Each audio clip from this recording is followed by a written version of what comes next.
ওয়াসাল্লাম মাথা থেকে সিজদা উত্তোলন করতেন না, সিজদায় পড়ে থাকতেন। সিজদা লম্বা করতেন, দীর্ঘ করতেন, কিন্তু নাতিরা কষ্ট পাবে এরকম কোন কাজ রাসূল করেন। রাসূল ছিল আর পৃথিবী থেকে। হাদিসের মধ্যে আসছে রাসূলুল্লাহ সাল্লাল্লাহু আলাইহি ওয়াসাল্লাম, স্পষ্ট বুখারীর হাদিস, আল্লাহর কাছে দোয়া করে, আল্লাহ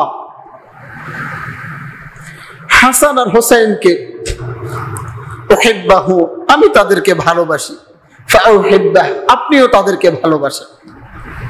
কার কাছে দোয়া করেন? আল্লাহ, আল্লাহুম্মা উহিব্বাহু ফাউহিব্বা, আয় আল্লাহ আমি হাসান আর হোসেনকে ভালোবাসি, আপনিও ভালোবাসেন।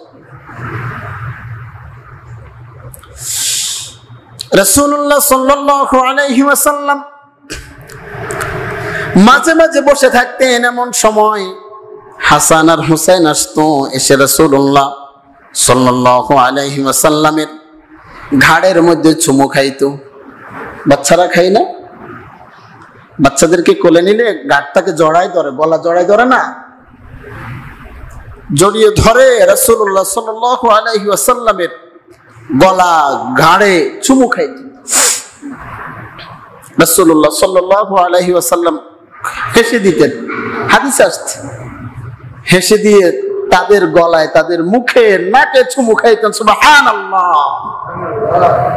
বাচ্চাদেরকে আদর করা শিখেন। একদিন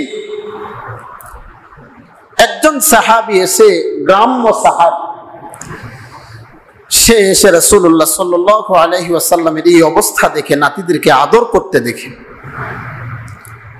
বললে, ইয়া রাসূলুল্লাহ, আপনি তো বাচ্চাদেরকে অনেক আদর করেন, আমি তো বাচ্চাদেরকে এত আদর করি না, আমার তো অনেক সন্তান রয়েছে।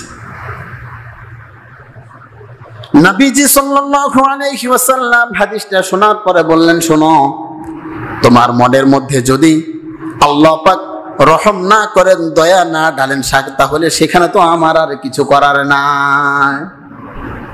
তার মানে বোঝা যায় নাতিদেরকে আদর করতে হবে, বাচ্চাদেরকে আদর করা এটাও কিন্তু আল্লাহ পাকের অনেক বড় একটা রহমত। সুবহানাল্লাহ।